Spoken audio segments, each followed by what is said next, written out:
After back-to-back wins and a blowout win over BYU this past weekend, it appears that Neal Brown's hot seat has cooled off significantly.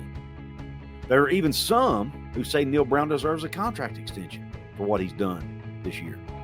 However, there is still an argument to be made that some are making that Neal Brown's job is still not safe and that a change still could or even should be made after the 2024 or the 2023 season, I should say, in Morgantown. I'm going to give you both arguments. Arguments for keeping Neal Brown, arguments against keeping Neal Brown, and then I'm going to give you my opinion at the end. So stick around, and we're going to talk about all of that right after this word from my sponsor. Ladies and gentlemen, this episode is brought to you by Dutch Miller Automotive, where friends and family pricing means you get the best deal right up front on any new or pre-loved vehicle in stock every time. With brands like Chevrolet, Chrysler, Dodge, Jeep, Ram, Kia, Hyundai, Ford, GMC, Buick, and Subaru, the Dutch Miller Automotive family is always growing and ready to put you in the car or truck you've been searching for. Check out our inventory across West Virginia at DutchMillerAuto.com or come in today to the home of friends and family pricing, only at a Dutch Miller Automotive store near you. What is up, college sports fans, Big 12 fans, fellow members of Mountaineer Nation? Welcome into another edition of Couz's Corner. Belly yourself up to the bar and let me pour you out another shot of top-shelf college football content. On tap in today's show, we're talking Neal Brown and his job security. There's talks now about how Neal Brown's hot seat has cooled off, and it rightfully so. He's won 2 games in a row. The teams look much better. Looks like they're playing for him. We'll get to that in a minute. But then there's also some people out there who are saying, wait a minute now, we need to pump the brakes. We need to pump the brakes and see how the rest of the season plays out because we still have 3 games left. And this thing could still go south. So let's pump the brakes on that argument. So I'm going to give you both arguments. Now, let's look at the argument first as to why Neal Brown's job is safe. You have to look at what he's done. He's exceeded expectations already. Vegas had West Virginia at 4.5 wins on the year. Nearly every postseason poll, every prognosticator, most of them, had West Virginia finishing dead last or at least close to last in the Big 12 Conference this year. He's already exceeded expectations by winning 6 games and still have 3 games left in the season. So he could theoretically get to 9 wins or at least 8 wins, which would be a huge, huge improvement over the past seasons. And most people are expecting West Virginia to get to those 8 wins. So because of that, people are like, hey, man, he's safe, bring him back. And there are even some out there arguing that he should get an extension. Primarily some West Virginia podcasts out there. Now, I think that is asinine, to be honest with you. To give him an extension already? Now, if he goes and wins 9 games and beats Oklahoma at Oklahoma, I would be open to that conversation. But, guys, we still have 3 games to go. This thing could still go south. And if it does, are you still going to say extension? They did that in 2020, and it got Shane Lyons fired, or at least it was part of the reason he got fired. Do we really want to go down that road again? I think we should pump the brakes on that talk for sure. But I can see a valid argument as to why Neal Brown should be retained. Also, you look at his recruiting. And look, of these 6 wins they've gotten, we've seen a lot of productivity from some very young players, including some true freshmen. Rodney Gallagher on the offensive side. Jaheim White. Boy, did he look good last week. 146 yards rushing in the win over BYU. C.J. Donaldson's only a sophomore. He had over 100 yards rushing against BYU. You've got Traylon Ray, another true freshman who's contributing offensively as a wide receiver, making plays. On the defensive side, you've got true freshman Ben Cutter. Coming out of the UCF game was the highest graded defensive player for West Virginia, according to Pro Football Focus, out of that game as a true freshman, and was number 6 on the defensive side of the ball coming out of the BYU game. The kid's making plays. He's a true freshman, folks. Future's bright. You look at Trey Lathan, the redshirt freshman who's out for the year with an injury. He was leading the Big 12 in quarterback, I think it was quarterback hurries or quarterback hits, was leading the Big 12 in that category as a redshirt freshman. He should be back next year. Now, this is all assuming the transfer portal And NIL don't lure these guys away. I get all that. But theoretically, most of these guys should be back. You've got a couple young offensive linemen and Tomas Remock, however you say it, and Nick Malone that are contributing this year.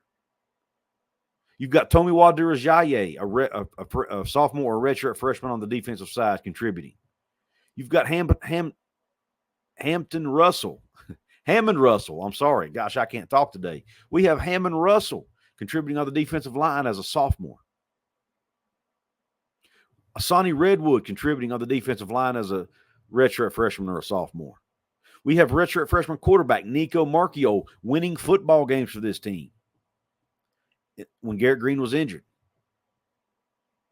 We've got corner Jacoby Spells getting snaps at the corner position. I could go on and on and on with the young contributors on this team. Let me know in the description box some I may have missed. And we still have a lot of juniors on this team, too, that are contributing. Sean Martin, Wyatt Milam. Those guys will likely be back next year, just to name a couple. Aubrey Burks. Those guys should be back. So that's the argument that Neal Brown should be retained in 2024. You don't want to lose that young talent. You want to retain as much of that as we can because the future looks bright in Morgantown. And can't leave out Garrett Green. Garrett Green has another year of eligibility. We could bring back the core, most of this offense next year. We would lose a couple offensive linemen. We'll lose Devin Carter. But other than that, most of the guys will be back. Is that enough to keep them? Many say yes. Now let's flip the coin and look at the other argument as to why Neal Brown should still be let go after this season.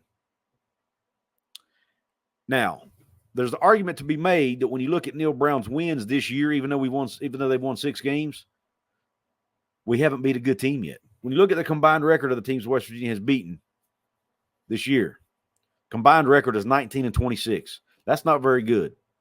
How many teams has West Virginia beaten with a winning record this year? 1. It was BYU. They were 5-3. But let's be honest, they had not looked good even in their wins. So there's an argument to be made that Neal Brown still has not beaten a high-quality opponent. He has a chance to do that this Saturday when they travel to Norman to take on Oklahoma. Now, I know Oklahoma has dropped 2 in a row. I understand they're not a top 10 team anymore, but they are a top 20 team, and it is on the road in Norman, again, in front of a hostile, passionate, loud fan base.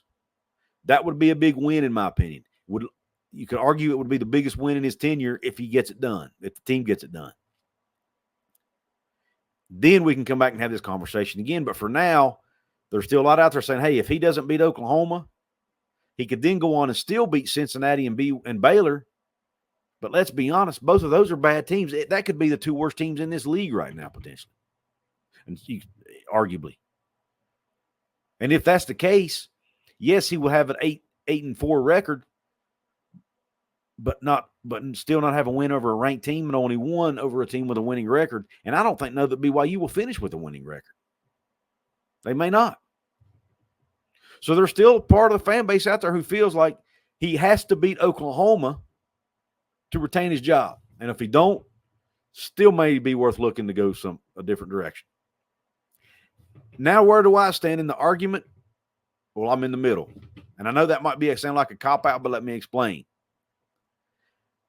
When we were 4-1, I said, okay, he's doing a good job, but still a lot of time left in the season. We lose to Houston. Even though it was a crazy game we shouldn't have lost, I still felt the same. We lose to Oklahoma State. Then I was like, uh-oh, it looks like we're going backwards again. We're going back to the team that we saw in the last 2 or 3 years. Undisciplined, bad defense, key mistakes on offense, inconsistency, bad special teams play, yada, yada, yada. We saw that again for 2 games, or at least a game and a half. So I was not happy about it, and I expressed my frustrations on this channel. But lo and behold, we've won 2 in a row, but it's been against the newcomers in the conference. I mean, this team could still theoretically lose 2 out of the next 3 games, or even all of them for that matter. And if they finish 6-6, I'm not going to be a happy camper, and I might be in the crowd matter of fact, I would be in the crowd that says a change needs to be made. And you might say, well, Couz, but what if they finish 7-5, which is what I predicted? Drop the Oklahoma game, drop one of the two against Cincinnati and Baylor, but yet win one of the two. I don't know how I'd feel. I really don't. I think it depends on how the team looks in those games, but my gut tells me I think I'd want him to stay. Because yes, the schedule would be weak, but you'd have that one extra win on your schedule. You have the young talent I mentioned. He seems like he's starting to figure out the transfer portal. He's done a good job in the portal this year. Cole Taylor, Tommy Wadura-Ajayi, Beanie Bishop. Don't you think those guys have been good pickups from the portal? Devin Carter. Pretty good portal addition, wouldn't you say? Tyron Bradley's been a good addition that doesn't get talked about enough. He's brought in a lot of valuable pieces. E.J. Horton, another one. Again, I could be missing someone. Let me know in the comments who I'm missing. He's done a good job in the portal this year. Maybe he's figured out the portal. And let's not forget, guys, with the backing of Country Roads Trust, now that Country Roads Trust has been able to build itself up and get in a better spot as an NIL collective, now that Neal Brown has that push behind him, I think at 7-5, with a better NIL situation, a new AD who's now supporting NIL and doing a better job fundraising for the program and for the athletic department, with the young talent on the roster, the way this team's playing together, they're like a family. You can tell they love to play for each other, and they're playing hard for their coaches and for Coach Brown and his staff. I don't think you start over if they go 7-5 with this young talent we have. I just don't think it's worth starting over. I'm not saying some changes shouldn't be made to the staff at that point. That would be up for debate. But at 7-5, I don't think you could make a change. I mean, you could, but I just don't think it makes sense to at that point. Now, 6-6, okay, all bets are off. You got to do something because that means we would have dropped our last 3 games, 2 of them to inferior competition, or at least on paper, inferior competition, which means something's got to happen. So I want to know your thoughts, guys. Do you think Neal Brown, what do you think it will take for Neal to keep his job? Does the team need to win all 3 of these last games and go 9-3? Would 8-4 do it with a win over Baylor, Cincinnati, and lost to Oklahoma? Does that satisfy you? What if we beat Oklahoma but then lose to Baylor and Cincinnati? Should he keep the job? My opinion, if he wins one more game, he should be safe. I don't think he should be given an extension for that. Let me make that clear. He should not be given an extension for finishing 7-5 with no wins over a ranked team. Shouldn't happen. Now, if he goes out and beats Oklahoma, wins 8 or 9 games, his name starts coming up in some coaching searches around the country. He's in the conversation for Big 12 Coach of the Year. Maybe an extension is worth talking about. But right now, I don't think the word extension should even be coming out of anybody's mouth. Let's be honest. One game at a time, 1 week at a time. See how things look at the end of the year going into Baylor. Then let's pass judgment on him and his staff and this team. I want to hear your thoughts. Guys, if you want to support my channel here right now, there's several ways you can do that financially. If you want to help me pay for my kids' weddings, I got 3 of them to pay for. But no, in all seriousness, if you want to help support me here, guys, you can do that in several ways. One way, join my channel. Right now, you see some pub-level VIP members. Right now, I want to give a shout-out to 4 of those members. Outlaw of College Football, Luke Bart, Brad Cheney, and Jeremy Croy. Thank you all for your support being a pub level, which is the $2.99 level. Thank you for being a pub level VIP member. Here are the club level member shout-outs for today. This is the $4.99 a month level. David Cummings, Sasquatch 304, Browns and Beers, and PW Riggs. Again, thank you all for your support and for being members here at Couz's Corner. Guys, if you hit join or hit the link in my description box if you don't see a join button, I have a membership link you can hit that will allow you to join as well. There are perks. There is a private Discord server for club level. There's occasional special videos with limited ads for channel members, for club level members. There's extra merch discounts for club level members. And if you're a pub level member, I will occasionally give you early access to videos, obviously give you member shout outs, And we'll occasionally also throw you a video with limited ads. And with contests, if the occasions I do contests on the channel, all members are eligible to enter. With that being said, guys, I also have other ways. To help me financially. Check out my merch store, guys. I have my new channel logo available. I have the West Virginia Jack Daniels design available. I have the bouncer design. I have the West Virginia versus the world design, all kinds of, or at least several different designs to choose from over there. Hit the link in the description box for that as well. If you are into trading cards and at the same time you want to support your favorite team through NIL, hit the On It Athlete link in the description box. Get yourself some trading cards of your favorite team and at the same time support your favorite college football players through this NIL opportunity. Not all teams are available yet. You can get West Virginia through back order or through pre-order, I should say, if you want to go ahead and make that move now. If you use the link in my description box, I will get a small commission from that sale. Lastly, if you want to support me for free, guys, you don't have to spend money to support this channel. You can support me absolutely free. 4 ways you can do that. Number 1, hit the thumbs up button. It's called the like button. And even Apple agrees. But if you hit that button, it helps that YouTube algorithm.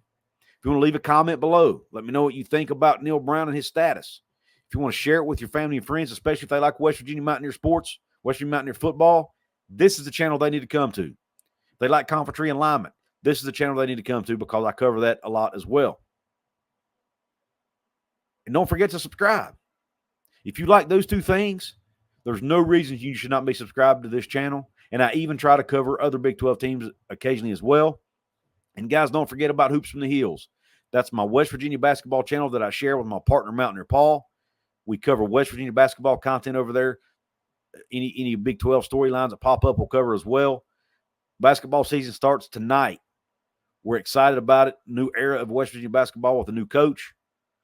So we're going to be doing more content on that channel. So make sure to subscribe to that channel as well and check us out. It's called Hoops from the Hills. With that being said, guys, I know that's a lot. I thank you for hanging in there with me. I really appreciate your support. Thank you for tuning into this show. And until the next one, have a top shelf day. And don't forget to cue Country Roads.